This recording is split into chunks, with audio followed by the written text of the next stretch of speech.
It's Ethan from Zimmer Labs, and I want to do a video today on the blaster that I just finished up.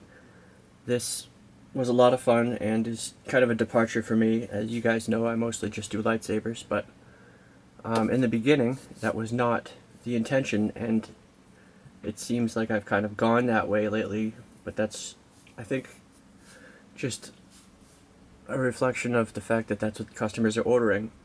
When I first started the business, it was custom electronics, not custom sabers. So I was doing turntables, tube amplifiers, phono stages, cameras, lightsabers, you name it.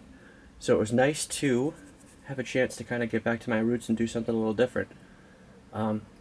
This guy, as you can see, is a really nice, really accurate DL44 blaster, model off of the German Mauser gun.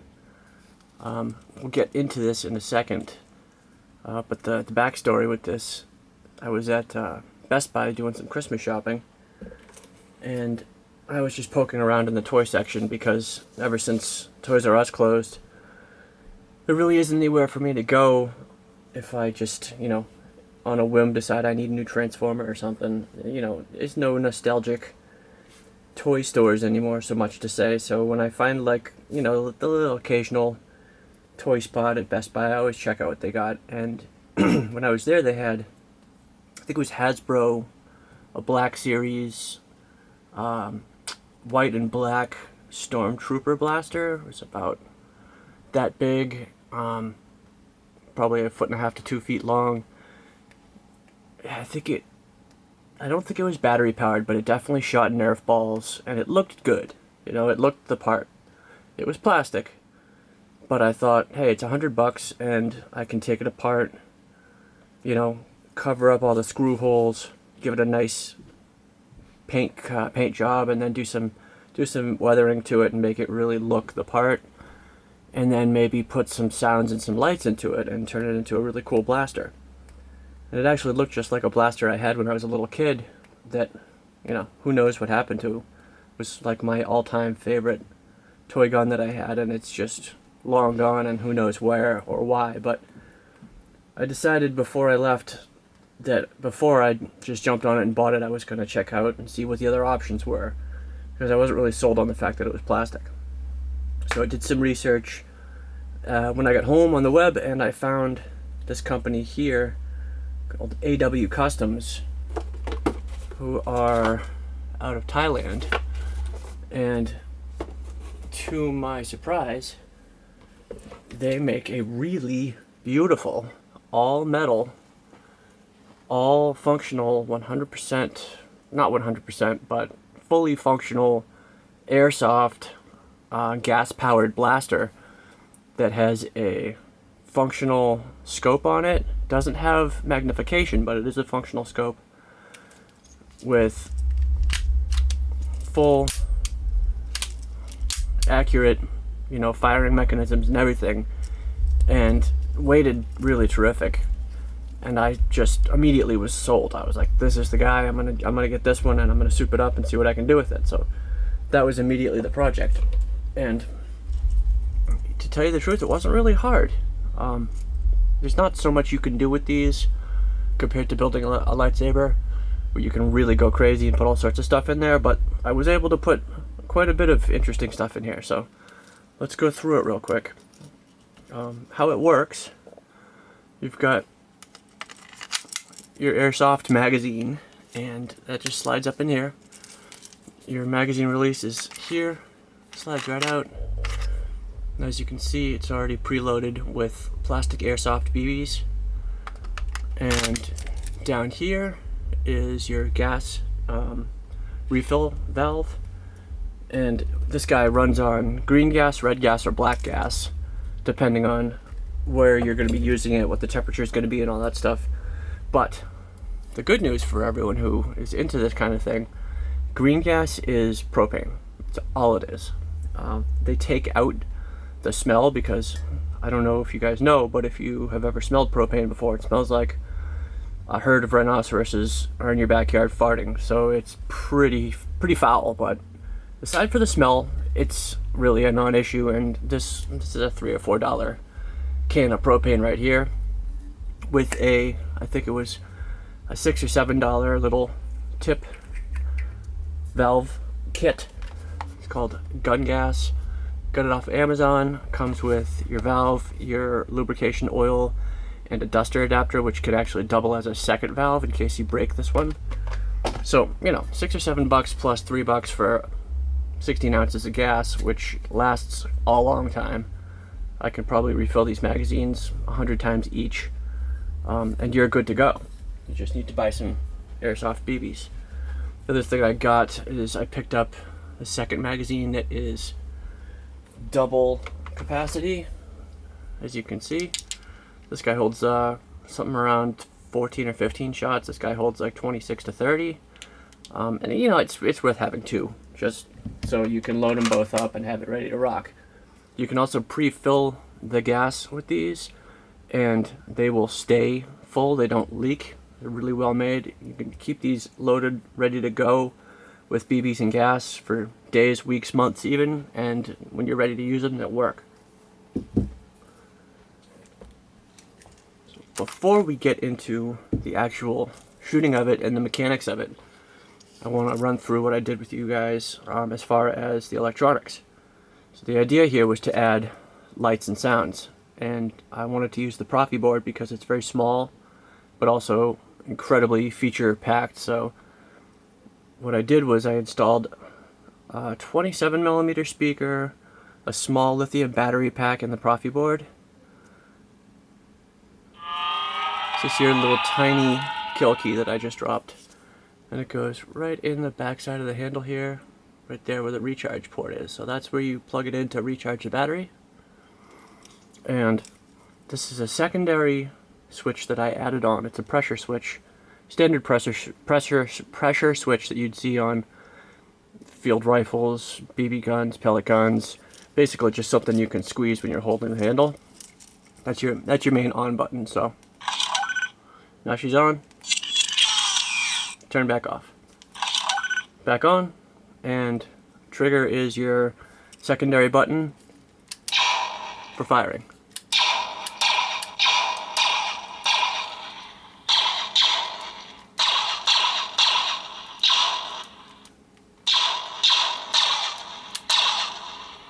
And the sound sounds good. I put the speaker right here in the butt of the handle and put a whole bunch, probably 50 or 60 small, tiny 1.5mm holes, maybe 1mm holes drilled through here. This is set up for a right-handed person, because if you're a right-hander and you're holding it, you're not going to be covering those holes, so you're going to get plenty of sound. If the holes were on the other side, it would be right in your hand and you wouldn't get any sound out of it. So depending on if you're a righty or a lefty, you want to put your holes on a different side. The next up is, we turn it back off. The trigger becomes a toggle to go between the different gun modes. As you can see, but what I did was I kept it really simple. The purpose of having different gun modes was that I wanted to have one mode where there was lighting and one mode where there wasn't. And the mode where there isn't lighting was intended to be the very first one that comes on when you power it on, in case you leave it on and forget it. That way the lighting won't drain the battery. So to get to the lighting, you go into the second mode. But then I ended up axing the lighting because, I'll explain in detail later, it just didn't make any sense. It didn't really work out. But the idea was, nobody wants to have a little flashy LED light at the tip here when you shoot your gun, right? That's just going to be silly. But what I wanted to do was I wanted to make this thing shoot lasers, because it's a blaster laser gun. So how do you do that? And the idea occurred to me and was also recommended by one of my followers on YouTube, that the idea is to install a tracer unit into this guy so that you can use phosphorescent BBs, have the tracer unit activated when the BBs go out, so that the BBs are charged and glowing and shoot out fully lit and look like laser beams. So that immediately became the obvious choice for me. I was like, that's perfect. It's the best solution ever. So what I did was initially is I loaded up 15 watts of UV LEDs right behind this finned cooling section here, right where the magazine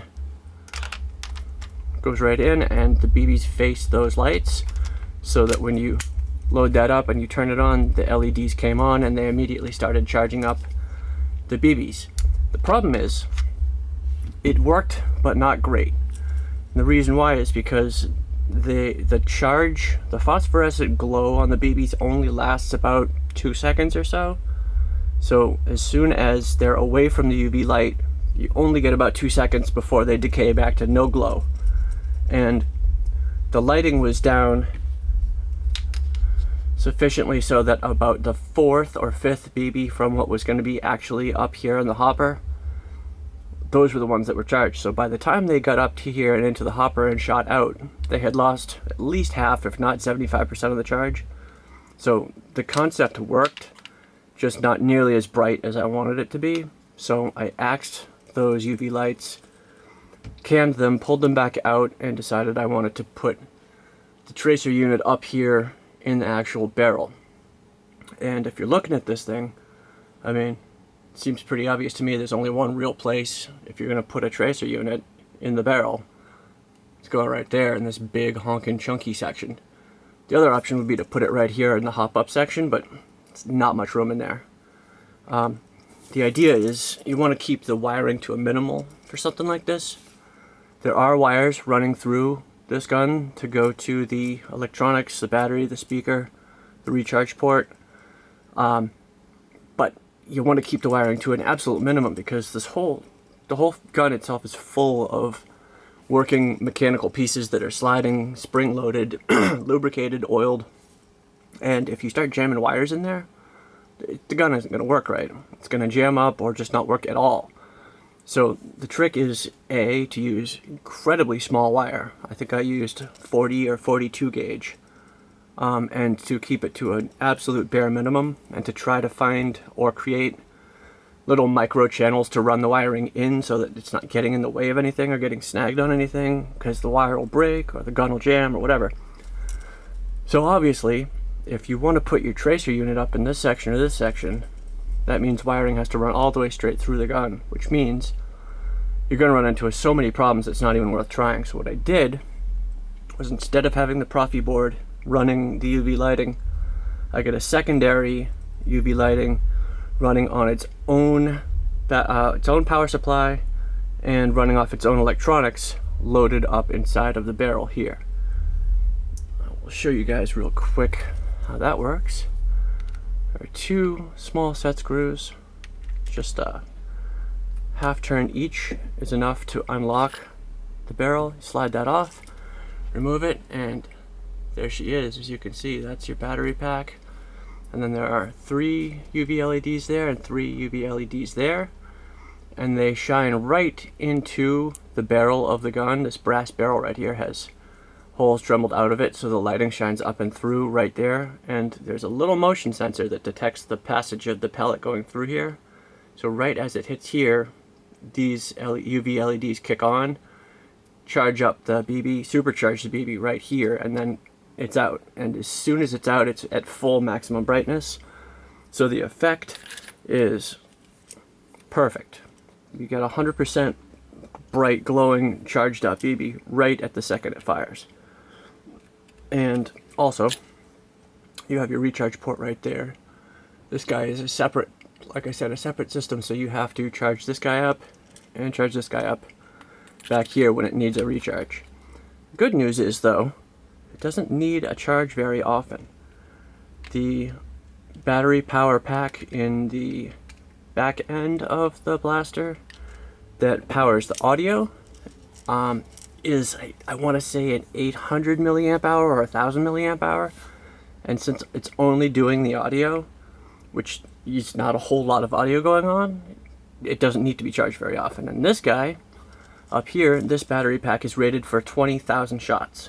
So that means basically you're not going to have to charge this very often. So maybe if you use it every day, you might have to charge it every 2 weeks to a month. If you use it occasionally, like if you go out and do an airsoft competition or something, like once a week, once a month, you're only going to have to charge this guy randomly and very occasionally. Battery should last indefinitely. But that's the setup. If you look right here, you'll see there is a little hidden LED indicator that flashes to tell you how the battery's doing. It's also a button, so you can toggle through the settings set up inside on this tracer unit, as well as turn it on or off.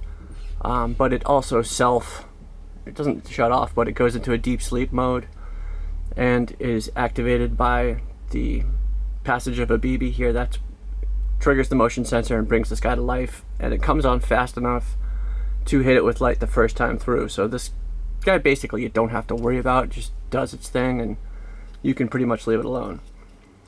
As far as the mechanics work,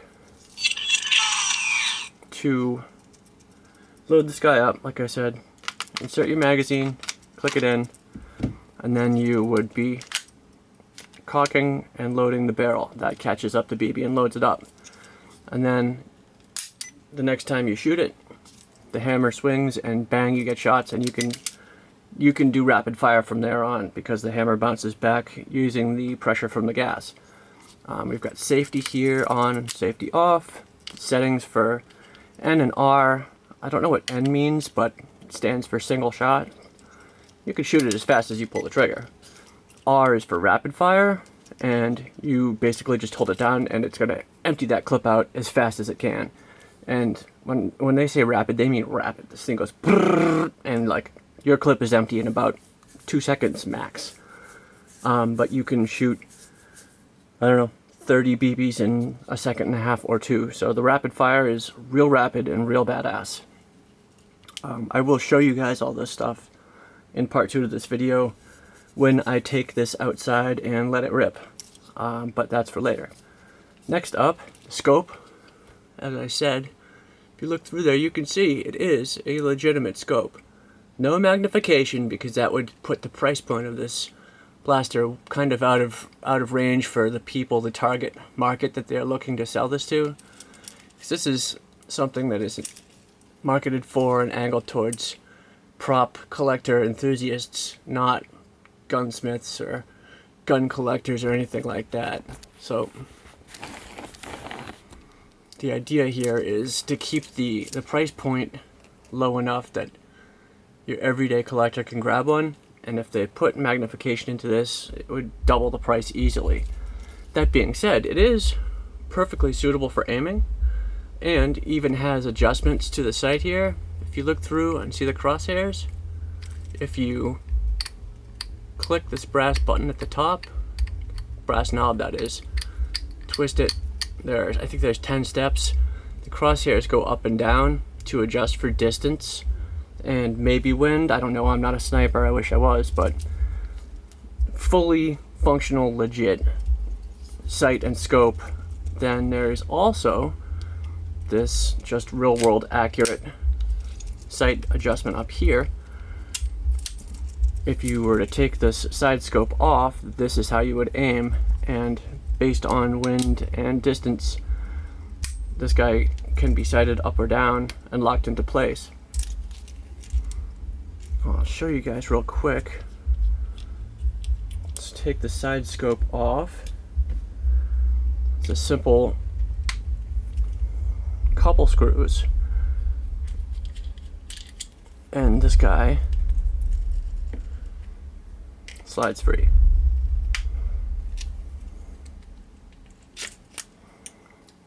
Simple as that. Now you've got your Mauser without a scope. It's quite a bit lighter. I don't know if it's any better, but still looks really badass. And there are definitely scenes, or at least pictures, you'll see where Han's got his blaster out and it doesn't have the scope on the side of it. So depending on what you're doing or what you're setting up for a display or what your costume is, you may want to rock the blaster without the scope. And as you can see, it does go right into the holster and looks perfect with or without the scope. This side mount piece, where the scope mounts to, does come off as well. Just remove one more of these guys, pop it off, and then these two pegs here, all that stuff is metal, by the way. These two pegs here, you just a couple twists and they come off as well. I'm not going to bother with that, but as you can see, so the whole thing is totally modular and super easy to do, super easy to break down, and again, really accurate.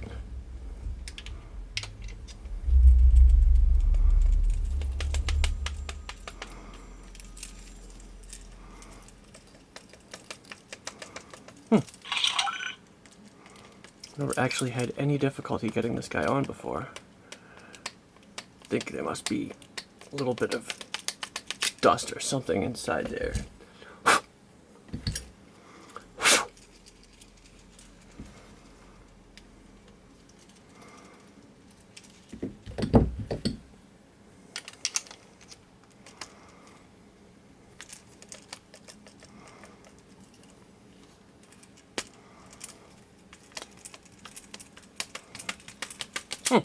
Interesting. Did I put it on upside down? Maybe I did. That would make some sense.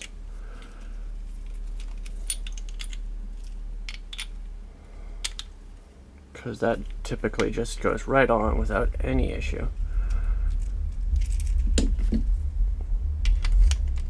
There we go. Yeah, so I had it on upside down. So it's as simple as that to remount the scope. Take it off or remount it. You do need a screwdriver, but only for one screw, and you could actually skip that one screw if you wanted to. It's not necessary to keep the scope in place, but I do, just to make sure it's doubly extra secure, I usually do make sure to set up that other additional screw. But you could do it with just these twist bolts here. That will keep everything locked in place nice and tight, and you can do that strictly with just your hands, no tools required. Alright, so what else to tell you guys about here?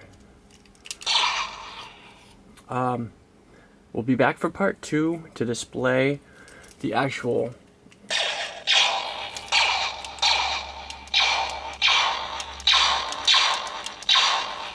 firing and the laser tracer BBs, because they really are like the crowning part of this gun. But there's one other fun little bit that I really like. I wanted to have a machine gun rapid fire laser gun sound effect too. So to get that, you simply cock the trigger here and then let it rip.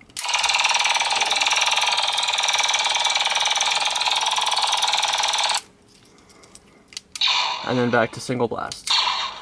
So all in all, that's how she rolls. Turn it back off.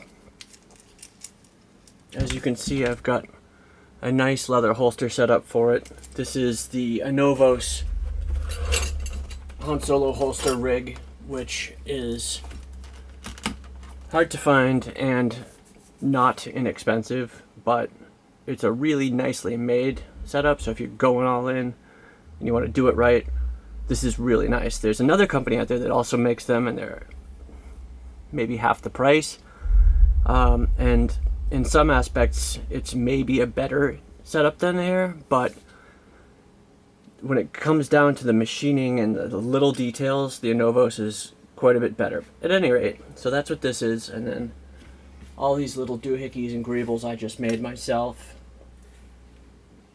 This is just a CO2 cartridge painted. This little greeble I built out of random bits I had kicking around, because that's pretty much what the thing in his holster looks like. And then there's a droid bolt, and there's a droid collar that goes on here. But all in all, that's your kit. So part 2 coming up, guys. Thank you again for watching, and when I'm back, we will blast some lasers.